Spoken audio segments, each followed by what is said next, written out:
इस मूवी की शुरुआत होती है 1997 से। एक रेडियो ऑपरेटर को मेक्सिको में अजीब से रेडियो सिग्नल्स रिसीव होते हैं। यही सिग्नल उसके एक दोस्त को अमेरिका में भी रिसीव हुए थे और ये बहुत ही अजीब बात थी। ये आदमी इन्वेस्टिगेट करने के लिए इन सिग्नल्स को फॉलो करते हुए एक ऐसी जगह पर पहुंचता है जहां पर आग लगी हुई थी। पास जाकर उसने देखा तो यहाँ तो एक मेट्रॉइड गिरा हुआ था। इसे देखते ही उसका डॉग भौंकने लगा। पास जाकर जैसे ही इस आदमी ने उस मेट्रॉइड के अंदर देखा तो उस मेट्रॉइड में से अजीब सा धुआं बाहर निकला और वो आदमी वहीं पर गायब हो गया। फिर सीन यहीं से कट होकर सन 2003 में अंटार्कटिका का सीन दिखाया गया। यहाँ पर नासा की एक रिसर्च फैसिलिटी बनाई गई थी जहाँ पर साइंटिस्ट को बर्फ के अंदर दबा हुआ एक अजीब सा ऑब्जेक्ट मिला। इस ऑब्जेक्ट को इन्होंने बर्फ के नीचे से बाहर निकाल लिया और इसके बारे में नासा को भी इन्फॉर्म कर दिया गया। अब सीन कट होकर हमें मूवी के मेन कैरेक्टर जूलियन को एक यूनिवर्सिटी में दिखाया जाता है। जूलियन भी एक साइंटिस्ट है जो दुनिया में पोजो वेब्स और रेडिएशंस पर रिसर्च करते हैं। साथ ही साथ स्पेस से आने वाले सिग्नल्स को भी डिकोड करना जूलियन को बहुत अच्छे से आता है। जूलियन ने कई साल पहले एलियंस को ढूंढने की रिसर्च शुरू की थी, लेकिन क्योंकि दुनिया में माना जाता है कि एलियंस हैं ही नहीं और जूलियन उन्हें ढूंढ भी नहीं पाया, तो जूलियन का ये फेल प्रोजेक्ट उसका पूरा करियर खराब कर देता है और अब वो बस एक प्रोफेसर की जॉब कर रहा है। लेक्चर खत्म होते ही प्रिंसिपल उसे अपने ऑफिस में बुलाते हैं और उससे खबर दी जाती है कि इन लोगों को आजकल एक बहुत ही अजीब सिग्नल रिसीव हो रहे हैं, जिसके रिसर्च करने के लिए जूलियन को नासा की रिसर्च फैसिलिटी में भेजा जा रहा था। और जूलियन इतने सालों बाद ऐसा काम मिलने पर बहुत ज्यादा खुश था। दिखाया जाता है कि जूलियन पहले ही उस सिग्नल पे रिसर्च करने लगा है। उस सिग्नल के वॉइस प्रिंट को देखते हुए जूलियन ने ये तो अंदाजा साफ लगा लिया कि ये सिग्नल हमारी अर्थ का नहीं है और ना ही इसका नाता हमारी अर्थ से है। उसने ये भी पता चला लिया कि ये सिग्नल बहुत ही ज्यादा स्टोरेंजी है। उसकी बात ठीक भी थी, क्योंकि ये सिग्नल अब अमेरिका के अलावा कई और देशों में भी रिसीव हुआ था और इसकी खबर अभी जूलियन को नहीं थी। सिचुएशन जरा क्रिटिकल थी, इसीलिए गवर्नमेंट और नासा जल्द से जल्द इसके ऊपर रिसर्च करने की सोचते हैं। अब दिखाया जाता है कि जूलियन रिसर्च फैसिलिटी के लिए निकल चुका है। अंटार्कटिका में बर्फ के तूफानों की वजह से उसका प्लेन बहुत ही मुश्किल से लैंड कर पाता है। जूलियन अंडरग्राउंड रिसर्च फैसिलिटी के अंदर जाता है जो बुरी तरह हिल रही थी। यहाँ पर उसे उसकी को वर्कर नायला ने रिसीव किया और उसने उसे बताया कि ये अंडरग्राउंड है, तो टेक्टोनिक प्लेट्स के हिलते ही अक्सर यहाँ भी हलचल महसूस होती है, लेकिन इससे हमें कोई खतरा नहीं। आगे चलने पर उन्हें एलेक्सी नाम के एक और प्रोफेसर मिले जो यहाँ के हेड थे। ये लोग उसे उस ऑब्जेक्ट के पास लेकर गए जो इन्हें जमीन के नीचे से मिला था, जहां से इन्हें लग रहा था कि उससे वो सिग्नल्स आ रहे हैं। जूलियन उस ऑब्जेक्ट के पास गया और उसने जैसे ही उस ऑब्जेक्ट को छुआ तो उसे कुछ विजन आने लगे और उसके हाथ में करंट लग गया, जिससे उसे ये पता चला कि इस ऑब्जेक्ट के अंदर किसी ना किसी किस्म की पावर्स तो हैं। अभी वो यही देख रहा था कि यहाँ पर केट नाम की एक वर्कर आ गई और हमें पता चला कि केट उसकी एक्स वाइफ थी। केट अब उसे उसका रूम दिखा देती है। यहाँ आने के बावजूद भी जूलियन फील कर रहा था जैसे उसके हाथ में करंट दौड़ रहा हो। खैर, अब वो सो गया। आधी रात में अचानक उसकी आंख खुली। उसे फील हुआ कि यहाँ फैसिलिटी के अंदर कुछ हलचल हो रही है। रूम से बाहर जाकर उसने देखा तो उस ऑब्जेक्ट की बर्फ पिघल गई थी और उसके अंदर से कोई अजीब और गरीब चीज बाहर आ रही थी, जिसे देखते ही वो डर कर उठ गया और उसे पता चला कि असल में वो सपना देख रहा था। पहले जब वो उठा तो वो सपने में ही उठा था। देखने को मिलता है कि नायला जूलियन को उठाने के लिए आई थी ताकि वो नाश्ता कर सके। नायला जूलियन को यहाँ की फील्ड भी दिखाती है। जूलियन इन फील्ड्स को देखकर हैरान था। नायला ने बताया कि ये भी नासा का प्रोजेक्ट है। एक्सट्रीम टेम्परेचर में ये लोग पौधे उगाने की कोशिश कर रहे हैं ताकि आने वाले सालों में किसी और प्लैनेट पर भी इंसानों का रहना आसान बनाया जा सके। अब खाना खाने के बाद जूलियन अपना काम शुरू कर देता है। वो सिग्नल के वॉइस प्रिंट को अभी भी सर्च कर रहा था। उसका सोचना था कि ये सिग्नल और वो ऑब्जेक्ट कहीं ना कहीं इन सब का नाता एलियन से है, लेकिन जूलियन की इस सोच पर सब लोग हंस रहे थे। आज तक नासा के लोग भी यही मानते थे कि एलियंस एग्जिस्ट नहीं करते, तो फिर आखिर ये सिग्नल और वो ऑब्जेक्ट था क्या? उस टाइम पर बाकी साइंटिस्ट जूलियन के एलियन वाले पुराने प्रोजेक्ट का भी मजाक उड़ाते हैं, लेकिन वो इनकी बातों पे ज्यादा ध्यान नहीं देता और दोबारा काम पे लग जाता है। उसे अब उस ऑब्जेक्ट के पास में एक एंटीना लगाना था जिससे वो ऑब्जेक्ट के सिग्नल्स को अच्छे से कैच कर पाए। यहाँ दूसरी तरफ हमें शहर का सीन दिखाया जाता है जहाँ पर अथॉरिटीज को ये बात पता चली है कि ये सिग्नल जो 2003 में उनको मिले थे, ऐसे ही सिग्नल 1997 में भी रिसीव हुए थे, सिर्फ एक जगह नहीं बल्कि कई जगह पर। ये बात जल्द से जल्द जूलियन को बताना जरूरी थी। सीन कट होकर दोबारा हमें फैसिलिटी का सीन दिखाया जाता है जहाँ पर अचानक रस्सियों से वो ऑब्जेक्ट टूटकर गिर गया है और उसके ऊपर की बर्फ भी हट गई है और दिखाया जा रहा है कि उसकी सरफेस किसी अजीब जानवर की तरह है, लेकिन टच करने पे वो किसी पत्थर की तरह था।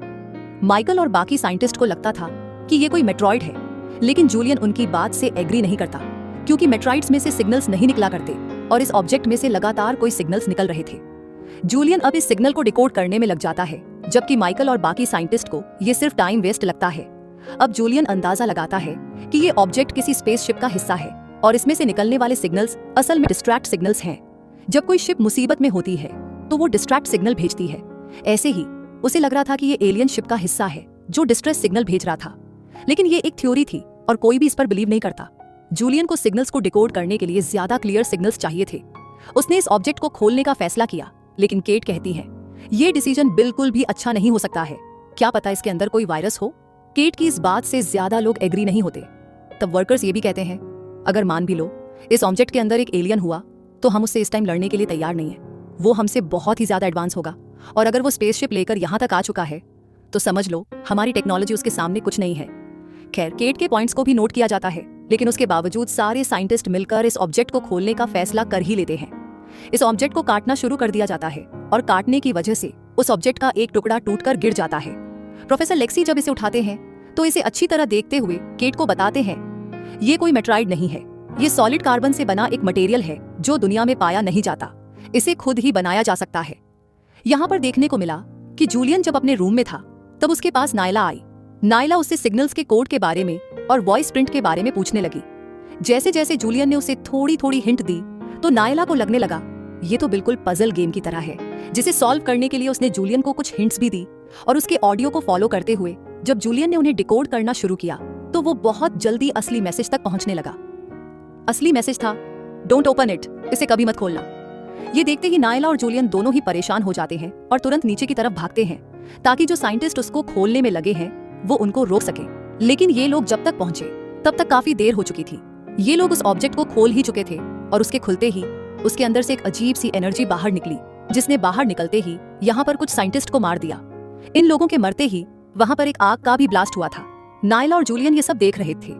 अब इस सबके बाद दिखाया गया कि उस ऑब्जेक्ट के अंदर सच में एक एलियन था, जिसके अंदर से एक अजीब ऑग्रीव एसिड वाला धुआं निकल रहा था, जो धुआं जैसे ही यहाँ पर इंसानों के कांटेक्ट में आता है तो इंसानों को जलाकर मार देता है। सीन कट होकर दूसरी तरफ हमें अमेरिकन अथॉरिटी को दिखाया जाता है, जिनको ये बात पता चल गई थी कि उस ऑब्जेक्ट के अंदर एलियन था।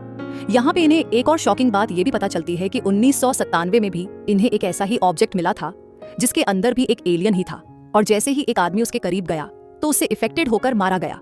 इसका साफ मतलब है कि वो जो भी चीज है वो इंसानों के लिए खतरनाक है, और अगर यही चीज उस फैसिलिटी के अंदर चली गई है तो समझो कि वहां पर सभी साइंटिस्ट उससे इफेक्टेड हो गए होंगे, और अगर वो बाहर निकल आए तो इंसानों के लिए खतरा साबित हो सकते हैं। इसलिए उन्होंने डिसीजन किया कि ये लोग उस फैसिलिटी को ही तबाह कर देंगे।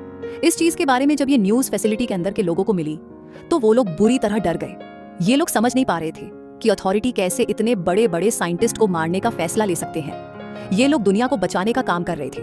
जूलियन और सभी लोगों ने फैसला किया कि वो खुद ही इस फैसिलिटी के अंदर से निकल जाएंगे, लेकिन तूफान के तेज होने की वजह से यहाँ से फ्लाइट को टेक ऑफ करना भी एक बेवकूफी था। ये लोग इसी फैसिलिटी से अगर बाहर भी निकलते तो मौसम के खराब होने की वजह से मारे जाते। किसी को समझ नहीं आ रहा था कि क्या किया जाए। तब जूलियन ने सबको आइडिया दिया कि हमें दुनिया को बचाने के लिए मर ही जाना चाहिए। लेकिन यहाँ पर एक दूसरा साइंटिस्ट अपने आप को मारने को तैयार नहीं था। अभी वो लोग यही बात कर रहे थे कि जूलियन ने नोटिस किया कि कैमरा में से एलियन ऑब्जेक्ट के अंदर अब एलियन नजर नहीं आ रहा, और ये उनके लिए खतरनाक साबित हो सकता था। जूलियन तभी उस एलियन को ढूंढने के लिए गया और उसे वो एलियन मिल भी गया जो उससे छुप रहा था। जूलियन ने तुरंत अपनी टॉर्च साइड पे रख दी, एलियन को ये दिखाने के लिए कि वो उसे नुकसान नहीं पहुंचाना चाहता। उसकी बात को समझते हुए एलियन भी उसके सामने आया और उसने जूलियन का चेहरा पकड़ लिया। वो अपनी टेली कनेक्टिंग पावर की मदद से जूलियन को बहुत सी चीजें दिखा रहा था। वो जूलियन को शायद अपनी जर्नी दिखाना चाहता था कि वो कैसे और कहां से इस दुनिया में आया। लेकिन इससे पहले की पूरी बात जूलियन समझ पाता, पीछे से पायलट आकर उस एलियन के ऊपर गोली चलाकर उसे मार देता है। ये देखकर जूलियन बहुत ज्यादा डर गया, क्योंकि उसे लगता था कि अब वो मारे जाएंगे। जूलियन का सोचना था कि उस एलियन के कांटेक्ट में आते ही यहाँ पर मौजूद सभी लोग मारे गए। लेकिन अगर वो लोग जिंदा हैं तो इसका मतलब था कि एलियन ने उन्हें अपना होस्ट बना लिया था, और अगर एलियन मर चुका है तो शायद वो भी जल्द ही मर जाएंगे। जूलियन की ये थ्योरी यहाँ पर मौजूद सभी बायोलॉजिस्ट को बेकार लगती है और ये लोग यहाँ से बाहर जाने की बात करते हैं। लेकिन जूलियन सबसे कह देता है कि जब तक यहाँ पे सबका ब्लड टेस्ट नहीं हो जाता कोई यहाँ से बाहर नहीं जाएगा। सबका ब्लड टेस्ट होता है और सबकी बॉडी में वो एलियन वायरस पाया जाता है, जो कि बाहर जाते ही सब लोगों को मार देता। इन लोगों को उसने इसलिए नुकसान नहीं पहुंचाया क्योंकि इनकी बॉडी को उसने होस्ट बना लिया था। जूलियन की बात मानते हुए केट यहाँ पर एंट्रेंस कोड बदल देती है, ताकि कोई भी यहाँ से बाहर ना जा पाए। इधर देखने को मिला कि अब 18 मिनट के अंदर अंदर सोल्जर्स यहाँ इस जगह को ब्लास्ट करने वाले थे, जबकि यहाँ पर वो साइंटिस्ट अभी भी अपनी जान देने को तैयार नहीं था। वो उठा और उसने पायलट को अपने बातों में लगा लिया। यहाँ पर एक लड़ाई का माहौल क्रिएट किया और मौका देखते ही यहाँ के पिछले दरवाजों से भागने की कोशिश की। जैसे ही वो लोग फील्ड्स के पास से गुजरे तो उनके साथ वाले सभी पौधे मरने लगे। ये देखकर पायलट को एहसास हुआ कि वो भी एलियन की तरह अब टॉक्सिक हो चुका है और अगर वो बाहर गया तो ऐसे ही अपने आसपास के लोगों को मार देगा। वो इतना खुदगर्ज नहीं हो सकता था कि अपनी जान बचाने के लिए सबको खतरे में डाल दे, इसलिए उसने बाहर जाने का फैसला खत्म कर दिया। और उसका ये डिसीजन देखते हुए साइंटिस्ट को गुस्सा आया और साइंटिस्ट ने उसके ऊपर गोली चला दी। जैसे ही ये खबर जूलियन को मिली कि वो साइंटिस्ट यहाँ से बाहर भागना चाह रहा है, जूलियन उसे रोकने के लिए आया, लेकिन देर हो गई। वो साइंटिस्ट दरवाजा खोलते हुए यहाँ से बाहर चला गया था, लेकिन इससे पहले कि वो आजाद हो जाता, हमें पता चलता है कि उस एलियन चिप के अंदर से निकलने वाली एनर्जी इस पूरी फैसिलिटी को अपने घेरे में लिए हुए थी, जिसके कांटेक्ट में आते ही वो साइंटिस्ट मर गया। लेकिन जूलियन ने होशियारी दिखाई और यहाँ पर सांस लेना ही बंद कर दिया और उसने फील किया कि ऐसा करने पर तो उसकी जान बच रही थी। ये एहसास होते ही वो फौरन फैसिलिटी के अंदर गया और सभी साइंटिस्ट को यहाँ ले आया। उसने बताया कि इस रोशनी के अंदर अपनी सांस धीरे करके खड़े होने पर ये लोग मिसाइल के हमले से भी बच सकते हैं, क्योंकि हम लोग एलियन होस्ट बन चुके हैं और ये एलियन एनर्जी अपने होस्ट को बचाएगी। मरना तो ऐसे था। सब उसकी बात मानते हुए ये एक्सपेरिमेंट करने लगे और जैसे ही अथॉरिटीज ने इस फैसिलिटी के ऊपर वो मिसाइल फायर किया तो उससे पहले ही वो एलियन एनर्जी इन सबको लेकर आसमान में उड़ गई, जैसे वो एक स्पेसशिप बन गई हो। इसका साफ मतलब था कि उस एलियन एनर्जी ने इन सब की जान बचा ली और हो सकता है कि अब वो इन्हें अपने प्लैनेट पे ले जाए। और बस इसी स्पेसशिप को दिखाते हुए ही ये मूवी यही खत्म हो जाती है। आपको ये मूवी कैसी लगी हमें कमेंट में जरूर बताएं और हमारी वीडियो को लाइक करें और हमारे चैनल को सब्सक्राइब करें।